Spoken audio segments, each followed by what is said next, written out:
Estou acompanhando já há várias semanas o desenrolar de tudo que está acontecendo e,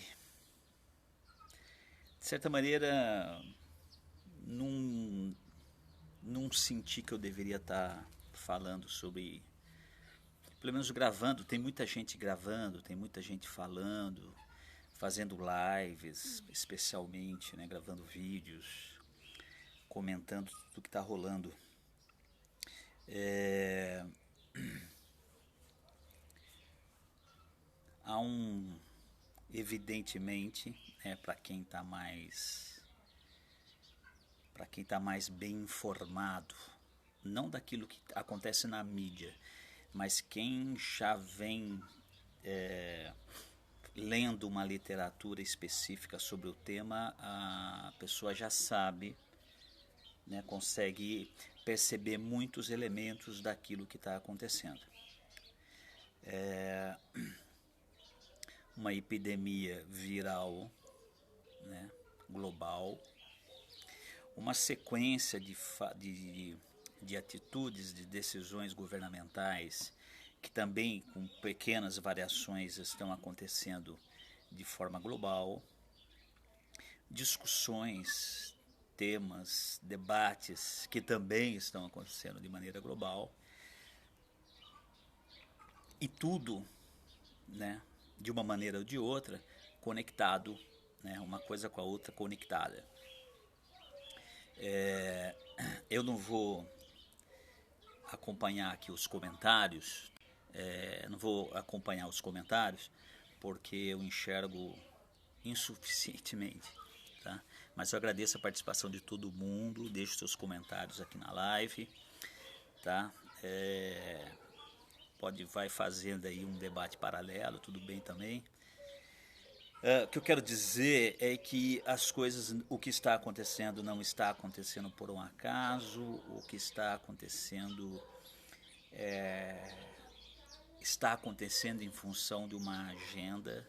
Essa agenda tem mais de meio século, essa agenda tem pelo menos 70 anos de idade, tá? O desenrolar de tudo. É claro que é uma agenda que não acontece ponto por ponto como está programado, evidentemente, porque as reações das pessoas, a reação dos países acontecem muitas vezes de maneira contrária àquilo que essa agenda global tá impondo. Tá? Então há avanços e há retrocessos nessa agenda global. O fato é que essa agenda existe. Eu vou tentar aqui, eu estou dando uma enrolada aqui para falar do assunto, porque eu só estou esperando também que dê um pouco de volume aqui entre as pessoas. Então chama aí teus amigos, convida meus ex-alunos que estiverem aqui nessa live, avisa os outros colegas, avisa todo mundo. Eu só vou dar um tempinho aqui para dar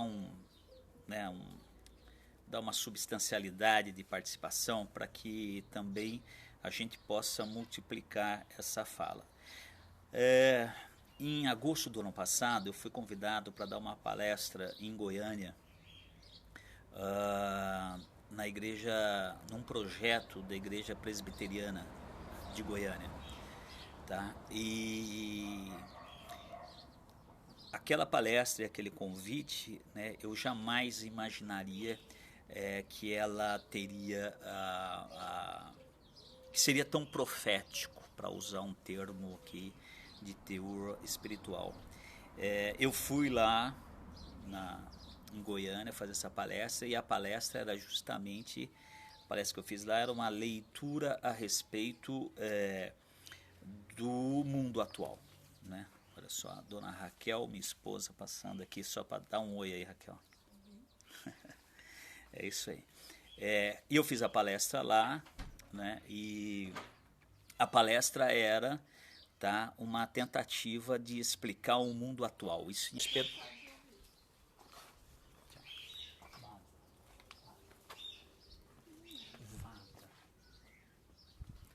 Pessoal, só estou procurando um lugar aqui para dar um sinal ali onde eu estava, não está legal. Enfim, e eu fui lá para fazer uma leitura do que estava acontecendo até aquele momento. E eu fiz uma retrospectiva, tá? Histórica. Voltei nessa retrospectiva, né, do iluminismo para cá, da modernidade para cá, e tentei dizer que o iluminismo, a modernidade, tá, o progresso, a ciência, na verdade, estou procurando um lugar em que o sinal seja melhor. Em que o iluminismo, a modernidade, tudo isso que nós conhecemos de alguma maneira, pelo menos em aulas de história, que tudo isso, na verdade, era um projeto, é um projeto. Esse projeto, ele ganha uma feição bastante significativa a partir dos anos 50 do século XX, ou seja, no primeiro momento depois do fim da Segunda Guerra Mundial. Tem vários autores que trabalham com isso, tá? E evidentemente que eu estou me fiando nesses autores para falar o que estou falando agora, tá? Então, bom, é uma lista de autores, depois eu passo. O fato é o seguinte, a partir dos anos 50, a elite global, o que eu estou dizendo de elite global é 1% mais rico do mundo, se dá conta de que pela primeira vez na história da humanidade, a elite tem dinheiro e tem meios técnicos, tecnológicos de criar um domínio global. Tá? Então, Arnold Toynbee, que é um historiador, membro da elite, um historiador britânico, escreve nos anos 50 isso. Ele vai falar assim, olha, pela primeira vez a elite mundial pode criar um governo global, tá? Porque tem dinheiro e tem tecnologia, meios técnicos para isso. E a partir dessa constatação nos anos 50, a elite empreende, tá, uma série de laboratórios, uma série de iniciativas no intuito de fato, perceber se isso era possível ou não. Tá?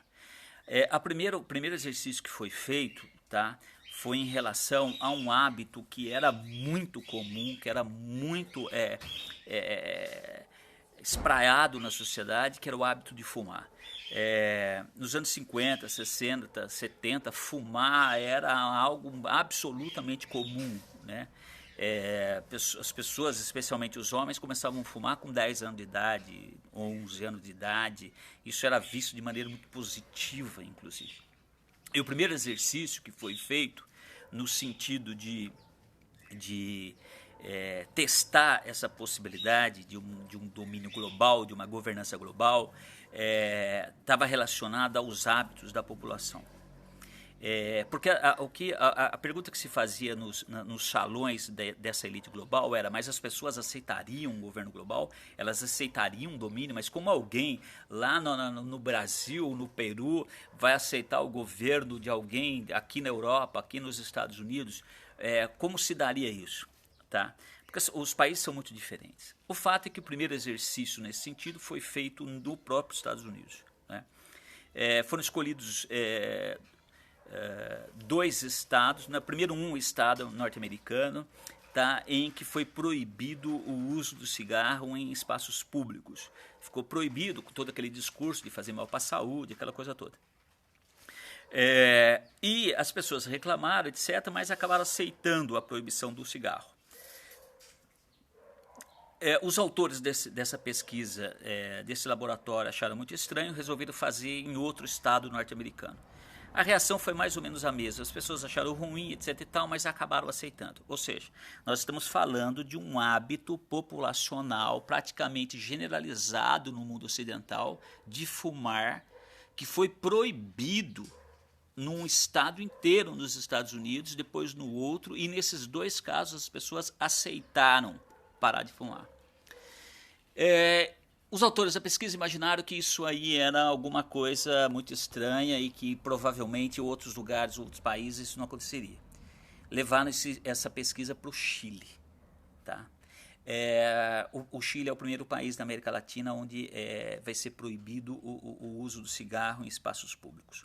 Então, falei, não, vamos fazer no Chile. O Chile é um país completamente diferente dos Estados Unidos, uma população absolutamente diferente, provavelmente não é tão maleável, tão dócil que nem o norte-americano. Isso são os argumentos deles, né? desses cientistas técnicos que fizeram esse teste. E lá provavelmente eles não vão aceitar. E o que aconteceu foi que fizeram o teste no Chile inteirinho, né, em que estava proibido o uso do cigarro por questões de saúde, pulmão, câncer, etc.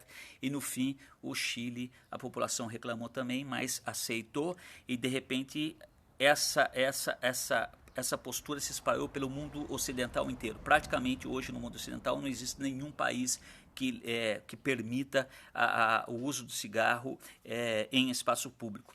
Tem estados dentro dos Estados Unidos, onde fumar é proibido até em espaços públicos. Recentemente, o prefeito de São Paulo, Bruno Covas, também fez passar essa lei na Câmara Municipal de São Paulo, proibindo o uso de cigarro em parques, praças e logradouros públicos, né? Nos Estados Unidos, em vários estados, isso já existe. A pessoa só pode fumar dentro de casa ou dentro do próprio carro, por exemplo, mas em nenhum espaço público. Ora, tudo isso não tem absolutamente nada a ver com saúde pública, isso tem absolutamente nada a ver com câncer. Inclusive, a quantidade de pesquisas que dizem que não existe evidências definitivas de que o cigarro provoca câncer são tantas quantas pesquisas que dizem que provoca. Ou seja, tem tantas pesquisas dizendo que cigarro provoca câncer, quanto tem pesquisas dizendo exatamente o contrário, que não há nenhuma ligação definitiva entre cigarro e câncer. Tem gente que fuma a vida inteira, fuma até os 90 anos e de repente a pessoa morre morre atropelada, morre porque levou um tiro, ou ela morre porque morreu sem a causa-morte estar ligada a qualquer efeito do cigarro. Tem gente que morre de câncer e nunca fumou cigarro algum. Enfim, são argumentos, são falas que estão dentro desse contexto e desse debate.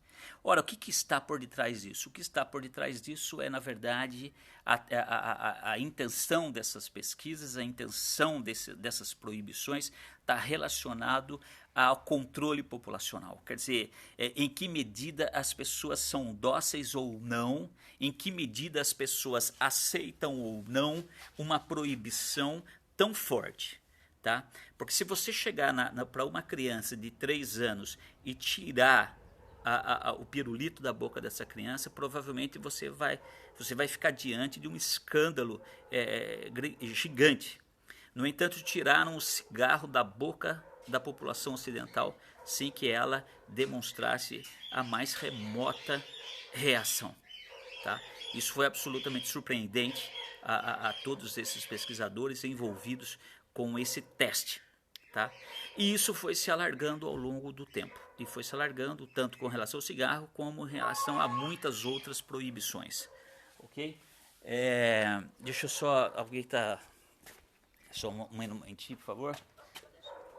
Tá, tem alguém tocando aqui na entrada. Então você tem proibições as mais variadas de todo tipo, tá? E relacionadas a mais diferentes coisas. Tá? Umas delas, por exemplo, o uso de cinto de segurança, o uso de capacete, são todas coisas relacionadas a proibições que, embora os discursos venham a dizer que tem a ver com saúde, tem a ver com segurança, tem a ver com qualquer coisa desse tipo, verdadeiramente não é. O que está por detrás é em que medida e até que ponto as pessoas aceitam serem controladas, até que ponto as pessoas aceitam ter a sua vida pessoal, terem a sua vida íntima invadidas por um poder que elas nem ao menos conhecem. Tá? Ou de outra maneira, até que ponto as pessoas aceitam discursos relacionados à saúde delas e até que ponto elas trocam esses discursos de saúde, né, trocam os seus comportamentos pessoais e íntimos por esses discursos de saúde. Tá?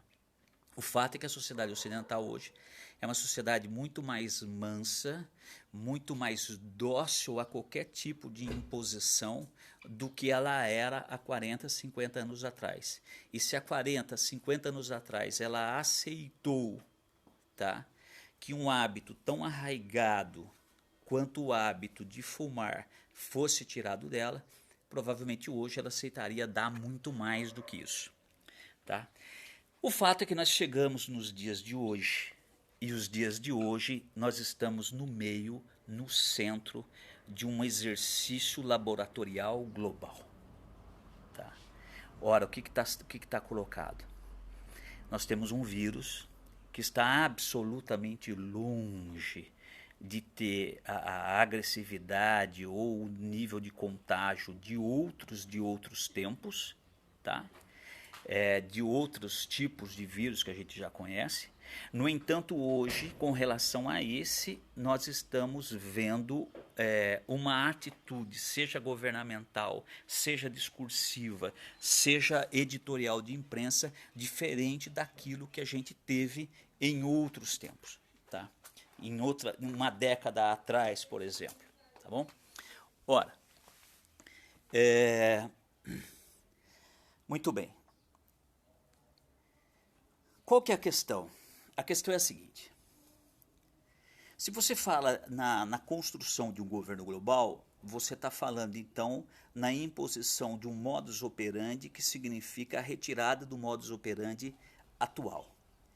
Ora, o que é o mundo atual? O mundo atual é dividido em nações, o mundo atual, pelo menos no mundo ocidental, é representado por democracias eletivas.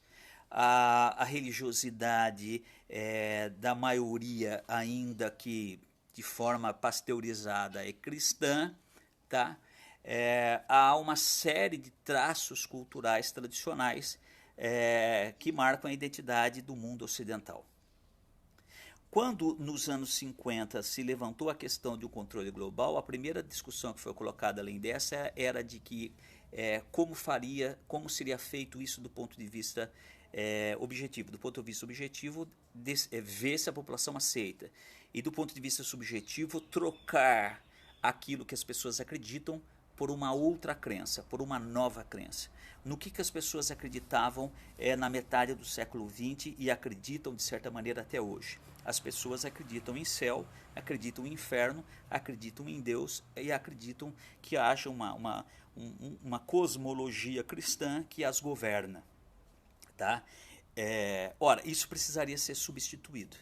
Se você pegar qualquer literatura de colegial, você vai observar, quer dizer, agora não vai mais, mas até alguns anos atrás, você observaria que a partir dos anos 50, 60, 70, você tem a explosão de vários movimentos no Ocidente, no sentido diretamente oposto ao discurso cristão, à espiritualidade e à cultura judaico-cristã. Tá? Então você tem os beatniks nos anos 50, você tem o rock and roll nos anos 50, você tem os movimentos contestatórios dos anos 60, né, a baixa ditadura, você tem uma série de discursos dos anos 60, uma discurso contra o trabalho, contra o capitalismo, contra a empresa, contra a família, contra o pai, contra o padre, contra o bispo, contra toda figura de autoridade. Tá? E todos esses movimentos, o hippie, né, movimento hippie, a legalização das drogas, a liberação não legal, mas a liberação cultural, quer dizer, dos anos 60 para cá, cada vez mais as drogas passaram a ser culturalmente aceitas. Em muitos lugares e países elas não são juridicamente aceitas, mas culturalmente são, tá?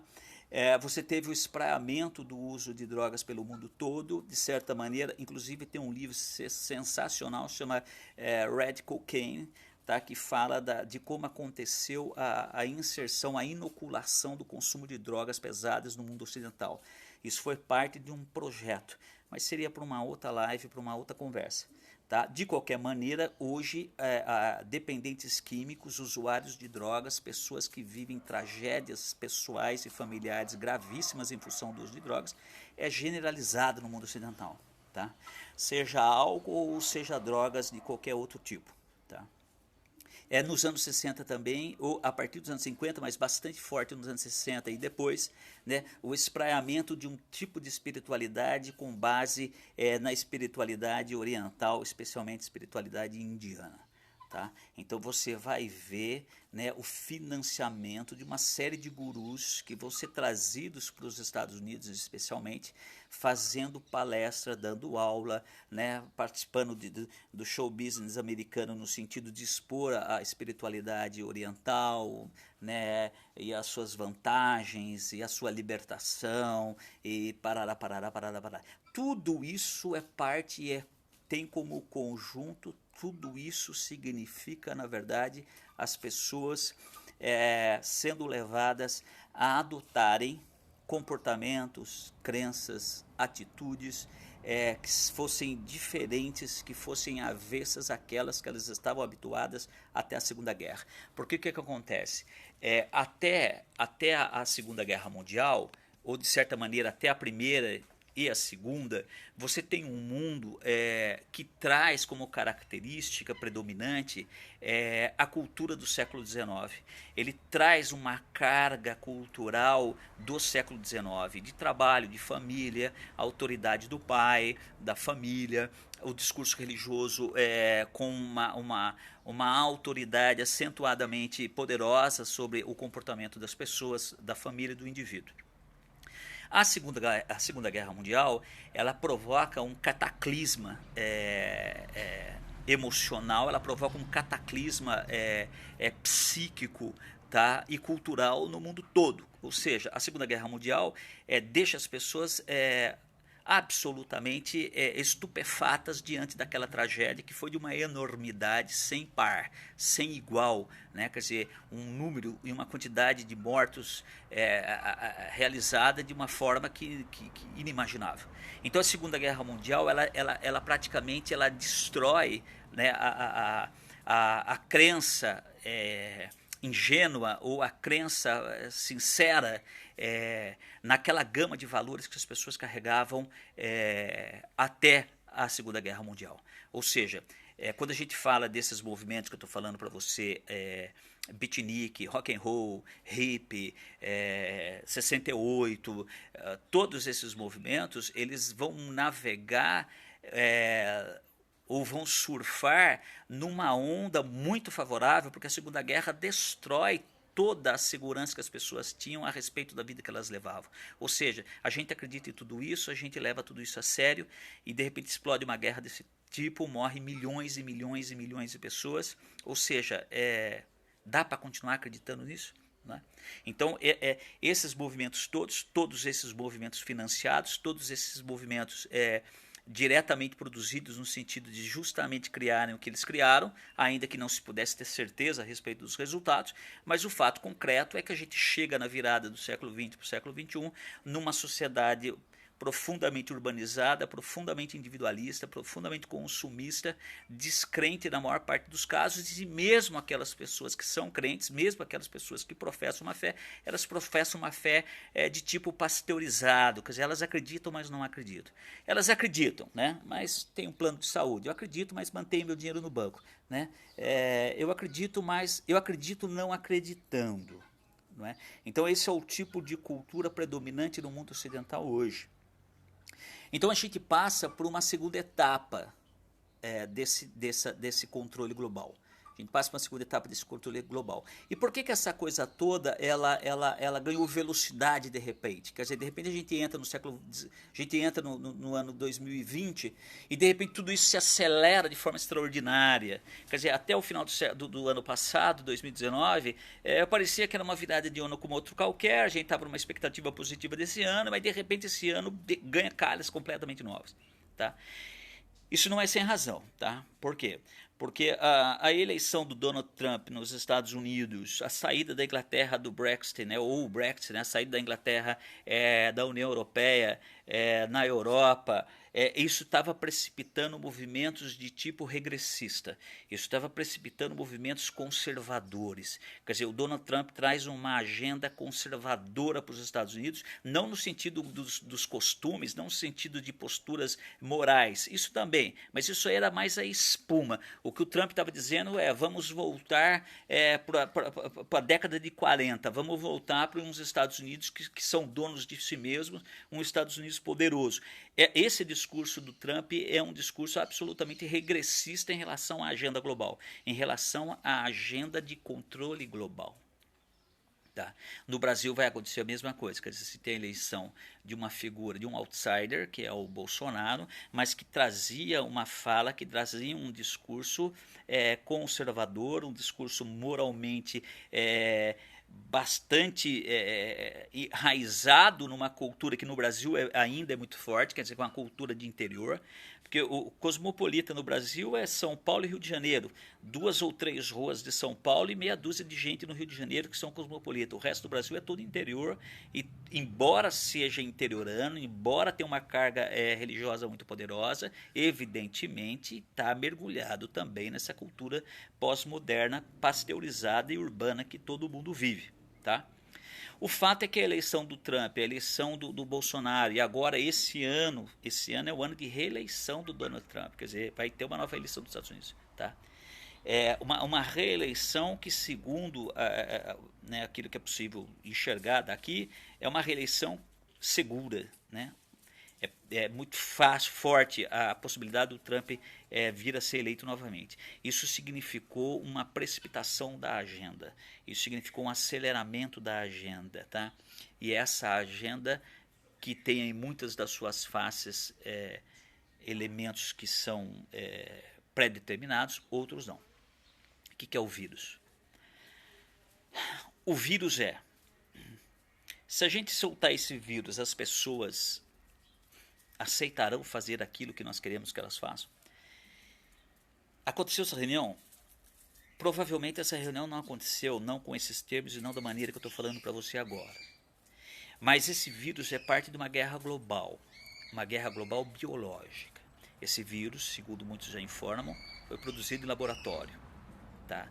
Esse vírus ele é altamente resistente a temperaturas invernais e não a calor, ou seja, o vírus aparece no final do ano de 2019, período de inverno tanto nos Estados Unidos como na Europa. O vírus se propaga facilmente em regiões frias, e não quero entrar também nesse debate, porque daí vai ter um monte de contra-argumentos, etc., que não é o que me interessa. O fato concreto as pessoas entraram para dentro de casa ou não? Entraram. As pessoas aceitaram a quarentena ou não? Aceitaram. Destarte os idosos e destarte aqueles que enfim, mas aceitaram. Então o que foi feito foi um exercício. Vamos testar se as pessoas fazem o exercício de controle global. Nós fizemos. Tá. Nós sairemos dessa quarentena num mundo completamente diferente, porque a quantidade de leis que estão sendo aprovadas no Brasil, na Europa e nos Estados Unidos em função do vírus é uma enormidade. Que leis são essas? Todas essas são leis que visam o controle populacional, que visam a restrição individual. Tá? Aqui, por exemplo, você agora é controlado via celular. Isso já era possível antes, mas agora virou lei. Quer dizer, foi aprovada uma lei na Câmara Legislativa de São Paulo autorizando o governo a saber aonde você está, o que é que você está fazendo. Na China, a China queimou todo o dinheiro de papel que existe. As pessoas agora só usarão dinheiro, né, o cartão, tá? Dinheiro de plástico. Na Inglaterra, já tem muitas cidades da Inglaterra onde você não compra mais com dinheiro, só compra com cartão. Isso visa, na verdade, a não contaminação viral. Mentira. Na verdade, o que se quer é que quando você paga uma compra com cartão, você deixa um registro digital. Você já deixa um registro digital no Face, no Twitter, no WhatsApp, e também deixa o seu registro digital com o dinheiro que você tem, que você gasta. Ou seja, a partir de agora o governo sabe aonde você está, o que você está comprando e o que você está falando, porque todo mundo já sabe que o que você fala é ouvido pelos celulares. Tá? Enfim, Sairemos desse mundo pós-quarentena com uma quantidade muito menor de liberdade individual, com o mundo sob controle, tá? E com um discurso generalizado no mundo, feito a partir da ONU, de que nós precisamos de um governo global. Aliás, agora em maio, não tenho certeza, mas acho que dia 16 de maio, o Papa Francisco fará um anúncio no sentido da necessidade da constituição de um governo global, porque vivemos problemas globais que demandam a existência de um governo global. Quer dizer, nós temos problemas globais de temperatura, problemas globais de efeito estufa e tudo isso que você já conhece, e isso demanda uma atitude governamental global. Semana passada circulou na imprensa, né, na mídia, a ideia de se, eu acho que proposto pela França, a ideia de se ter uma constituição global. Então, o que é uma Constituição? A Constituição é uma carta de valor jurídico que rege um determinado país. Então, quando a gente está falando de uma Constituição global, nós estamos falando de um documento que será assinado e aceito por todos os países do mundo em relação àquela Constituição. E aquela Constituição visa organizar o mundo todo, em termos comportamentais, em termos de direitos, em termos disso e daquilo. Tá? É muito importante, muito importante a gente tratar. Desculpa, só levei um pequeno susto aqui, mas perfeito, tudo certo. Muito bem, se você fala de uma Constituição global, você está falando da possibilidade concreta e real, né, de ter a sua vida gerida do ponto de vista jurídico por órgãos e instituições e instâncias de poder político que estão absolutamente distantes da sua vida comum. O que eu estou dizendo para você é que nós entramos numa nova era, nós entramos numa nova ordem secular. Tá? E nessa ordem secular, a possibilidade de você exercer as suas crenças está fora de cogitação. Quais crenças? As suas crenças cristãs. Porque se você tem um autor que vale muito a pena ler, ele tem 2 livros que eu gosto muito. Um é o Maquiavel Pedagógico e outro é o Império Ecológico. O sobrenome dele o nome dele é Bernardin, Pascal Bernardin. O Bernardin Pascal, não tenho certeza agora. A destruição da cultura judaico-cristã está no centro desse projeto de domínio global. O ataque realizado contra as igrejas durante o século XX para cá foi alguma coisa descomunal. Ocorre que no final do século XX, esses intelectuais se deram conta de que atacar a igreja não resolveria, tá? Por quê? Porque o cristianismo ele não se disseminou historicamente dentro das igrejas. O cristianismo se disseminou sempre dentro das famílias, tá? Então é o discurso cristão dentro da família que responde pela duração ao longo dos milênios do cristianismo e não a igreja. Quando eles perceberam que o cristianismo não tem sua força dentro da igreja, mas dentro das famílias, o ataque se direcionou às famílias. Então você pode ver que a partir dos anos 60 e 70, você vai ver uma mudança discursiva e comportamental relacionada à família. A primeira coisa, a palavra família sai do contexto e entra a ideia de indivíduo. Né? Você tem a aprovação da lei do divórcio em quase todos os países do Ocidente. A ideia de desautorizar o pai, desautorizar a mãe, a ideia de produção independente e etc. Quer dizer, toda essa cultura que se desenvolveu a partir dos anos 60 para cá, relacionado ao comportamento individual. A ideia qual que é? Para destruir a cultura judaico-cristã, precisa destruir a família, que é onde ela acontece. Por exemplo, foi aprovado, quando o Haddad era prefeito de São Paulo, foi aprovado lá na Câmara Municipal de São Paulo a proibição do Dia das Mães.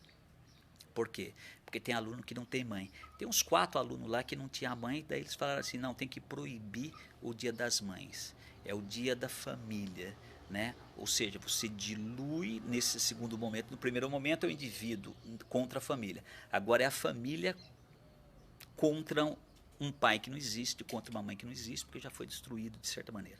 Tá? Mas quando você aprova o fim de uma comemoração escolar relacionada ao Dia das Mães, o que você está querendo dizer é que a ideia de mãe está ligada a uma família, está ligada a um pai. Tanto é verdade que nos documentos, né, de escritura de nascimento não é mais pai e mãe, é genitor e genitora. Genitor pode ser qualquer um, genitora também pode ser qualquer um. Tá? Tudo isso é parte de uma grande concatenação no sentido de destruir a família, lugar onde o cristianismo se desenvolve. Tá? A pasteurização do cristianismo hoje, ou aquela fé que acredita sem acreditar, está relacionado a essas décadas de desconstrução que foi feita via mídia e etc. Tá? Ora, chegamos no momento H. O momento H qual que é? Ou o dia D. O dia D é o dia em que nós estamos em quarentena. Segundo hoje eu vi numa live, essa quarentena, esforçar-se-á para que essa quarentena dure até outubro, tá? Em função de questões políticas. A ideia da quarentena é testar até onde as pessoas vão suportar a quarentena em si mesma. Tá? Tanto que bancos estão aumentando o crédito, emprestando dinheiro, o governo também. Quer dizer, a ideia, o Netflix abriu para quem quiser assistir Netflix à vontade, ou seja, conta de luz e água não precisa pagar, está tudo liberado, você está tranquilo para você ficar em casa numa boa. Eles querem, tudo isso é para testar até que ponto você segura a onda, até que ponto você aceita abrir mão de tudo que você está abrindo mão. Ora, a partir de agora, nós estamos diante de uma realidade em que o que nós somos não está relacionado mais ao lugar onde nós moramos. O que nós somos está relacionado a um poder global que nos dirá a partir de cima, tá, as circunstâncias em que a nossa vida vai acontecer. Uma dessas circunstâncias é dizer para você, o seu cristianismo, tá, a sua fé cristã, ela está com prazo de validade. Por que eu estou dizendo sobre fé cristã? Porque fé cristã está no centro do projeto globalista, ou seja, a destruição da cultura judaico-cristã está no centro. Por quê? Porque se você não destruir a cultura judaico-cristã, você não tem como criar uma nova cultura de poder espiritual para pôr no lugar. Tá? Você tem que tirar uma cultura espiritual para pôr outra. Tá? O cristianismo ele só se expande pelo mundo a partir de Cristo porque ele ocupa o lugar da cultura pagã. A ideia agora qual é? É você tirar o cristianismo como centro da cultura e colocar a cultura pagã, que já está aí, está disseminada por todo quanto é canto. Tá? Por quê? Porque a ideia agora é uma cultura pagã? Não, de forma alguma. A ideia a partir de agora é não ter cultura espiritual nenhuma. Primeiro uma cultura pagã em substituição à cultura cristã, mas num segundo, terceiro momento, até essa cultura espiritual pagã também vai ser eliminada. Ou seja, é um dos fios do discurso, inclusive iluminista, de que a ideia de espírito, a ideia de vida espiritual, a ideia de Deus é um obscurantismo que tem que ser destruído, que tem que ser eliminado. Isso é uma das poucas coisas do iluminismo que sobraram, quer dizer, a destruição da cultura espiritual. Tá? Quando eu digo que o seu cristianismo está com data de validade vencido, é porque chegou o momento desse cristianismo ser atacado frontalmente. Isso ficou claro essa semana. As igrejas foram autorizadas a se reunirem para fazer culto. Ora, estamos falando de aglomeração não pode, mas para ir na igreja pode. Os cristãos podem ter imaginado assim, tá vendo como a gente é forte, como a gente tem poder de influência? Não, é o contrário. Eles vão permitir que a igreja se reúna em cultos para depois começarem a disseminar notícias, provavelmente mentirosas e falsas, dizendo que todo tipo de contágio, todo tipo de problema, todo tipo de adoecimento, seja especialmente do coronavírus, está acontecendo nos espaços religiosos. Ou seja, os religiosos, que são pessoas intolerantes, e os religiosos, em certa medida, são intolerantes mesmo, eles são intolerantes contra o crime, contra a imoralidade, contra todo tipo de postura que seja anticristã, que seja anticivilizacional, Ou seja, os cristãos são de fato intolerantes a muitas coisas. Tá? Então, eles vão poder jogar na cara da igreja cristã que ela é responsável pelos contágios, que ela está disseminando o vírus por tudo quanto é lugar, que ela é intolerante, que o fechamento das igrejas é fundamental, e aí sim vai poder haver a possibilidade noticiosa, midiática, de você jogar a sociedade inteira contra a igreja. Tá vendo esses cristãos com esse negócio de juntar a igreja, esse pessoal atrasado, esse pessoal arcaico, esse pessoal obscurantistas, eles que são os responsáveis pela expansão do vírus e etc e tal. Enfim, você sabe como é que a mídia constrói esses discursos, você sabe como isso é feito e isso está na agenda. Então, a liberação de culto nesse momento para as igrejas é uma cilada. É uma cilada. Tá? A ideia é manter a quarentena, permitindo aos cristãos saírem para a rua e culpá-los porque saíram à rua para cultuar a Deus, serem os responsáveis pela continuidade, expansão e aumento vertiginoso da contaminação do vírus. Percebe como a coisa funciona? Tá? E quando a gente fala de dinheiro de plástico, a gente está falando também de um novo tipo de registro das suas atividades, mas não apenas esse. Esses dias eu fui no supermercado e chegaram com um revolvinho. Eu falei, por que você está fazendo isso? Ele falou, estou medindo a sua temperatura. Mas foi muito rápido, né? Pegou e mirou o revolvinho para medir minha temperatura. Aí, ele falou até que eu estava com 36 graus, o que não era possível, porque eu estava me sentindo muito bem. Não era possível eu estar com 36 graus. Mais tarde eu pensei assim, por que ele está me dando esse revolvinho na minha testa? Porque a testa é um lugar possível de um registro eletrônico, um chip.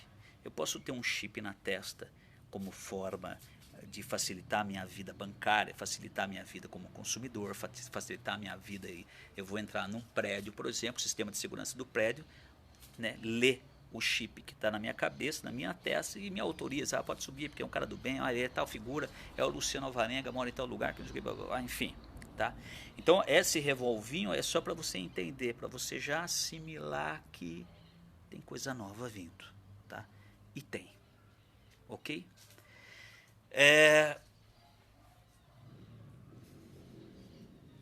Não sei o que dizer além disso. Tá? Tem uma galera cenando, o Lucas Augusto, a Cláudia Benedita, a Fátima Vilela. Um grande beijo para todo mundo. Tá? Fica aí esse recado, fica aí essa fala. Tá? Espero que eu tenha contribuído um pouco para esse entendimento. Estava quieto em relação a essa temática toda, mas pode acreditar, meu querido, que eu estou falando para você é baseado numa literatura que tem no mínimo 50 anos de existência. Uma literatura que vem, a literatura sociológica, que vem acompanhando tudo isso há décadas, que vem denunciando isso há décadas. Um autor que vale muito a pena você ler é o Pascal Bernardin. Pascal Bernardin é um sociólogo francês absolutamente atual, contemporâneo, urgente. Tá? Quem tiver a fim de ter mais informações sobre isso, leia, tá? O Império Ecológico, que é um livro enorme, catatal, mas tem um outro dele menorzinho que também já ajuda bastante, que é o Maquiavel Pedagógico. Tá? Tudo isso já vem sendo denunciado, tem uma série de canais na internet falando disso tudo. Tá? Tem uma série de canais na internet falando sobre isso. Tá? Então, por exemplo, esses comportamentos... olha só, lembrei de uma coisa aqui interessante. Quando uma pessoa ela nasce, ela é um homem e ela acredita a partir de um dado momento de que ela é uma mulher no corpo de um homem, ou o contrário, não é possível, eu não consigo perceber um sintoma mais contundente, tá, de adoecimento psíquico e social do que esse. Uma pessoa acreditar que ela nasceu num corpo que não é o dela, amparada inclusive pelo discurso predominante, o discurso cultural midiático, amparada inclusive por uma cultura médica que autoriza, inclusive, com que essa pessoa faça isso, autorizada, inclusive, por uma cultura psicológica que confirma o que ela acha, né? Ficasse por ainda tudo bem, mas agora a gente já tem gente, por exemplo, nos Estados Unidos, que é o lugar onde tudo acontece, gente que acha que nasceu, não é homem, é cavalo, mulher que acha que é égua, né? Uma das mais famosas, né, nos Estados Unidos é uma mulher que acha que é égua, e ela vive como égua já há muito tempo, porque ela não sou mulher, eu sou égua que nasci no corpo de mulher. Ora, isso é uma expressão de adoecimento psíquico, espiritual, sem paralelo na história do mundo, tá? E isso é, sem dúvida nenhuma, um sintoma poderosíssimo do esvaziamento e da destruição da cultura judaico-cristã. Porque a cultura judaico-cristã é um eixo, um norte a permitir a pessoa desenvolver a sua identidade. Quando esse norte, quando esse eixo foi destruído, a pessoa ficou entregue, ela ficou relegada à construção da sua própria identidade baseada no que ela catar por aí. Então, para você ver o estágio da onde nós chegamos, né? As pessoas hoje, não em casos, né, não precisamos ir a casos tão extremos assim para a gente ver esse adoecimento, mas o adoecimento social, o adoecimento psíquico, o adoecimento emocional no mundo ocidental é uma enormidade. O adoecimento espiritual e psíquico de adolescentes e crianças é muito grande. Né? A taxa de suicídio, a maior taxa de suicídio no mundo é entre adolescentes. A taxa de suicídio que mais cresce no mundo ocidental é entre crianças. Ou seja, essas coisas todas são expressões contundentes da morte do mundo ocidental, da destruição da cultura judaico-cristã e a efetivação e o início de um novo tempo secular. Não para o discurso judaico-cristão. O discurso judaico-cristão propõe outra coisa, os judeus propõem uma coisa e os cristãos propõem outra. Para os cristãos, o que nós estamos vivendo é o fim dos tempos. Tá. Para os judeus, o início de um novo tempo. E para os seculares e para a elite global, que produz esse domínio global, o que nós estamos vivendo é o início de um tempo aonde o homem é Deus de si mesmo. É isso aí, pessoal. Muito obrigado você que participou, que deixou teu comentário. Obrigado por ter feito acontecer essa live, tá? Um grande abraço. Deus abençoe todo mundo e que a gente tenha maturidade, equilíbrio emocional, que a gente tenha força psíquica para viver tudo isso, tá bom? Um grande abraço, até mais.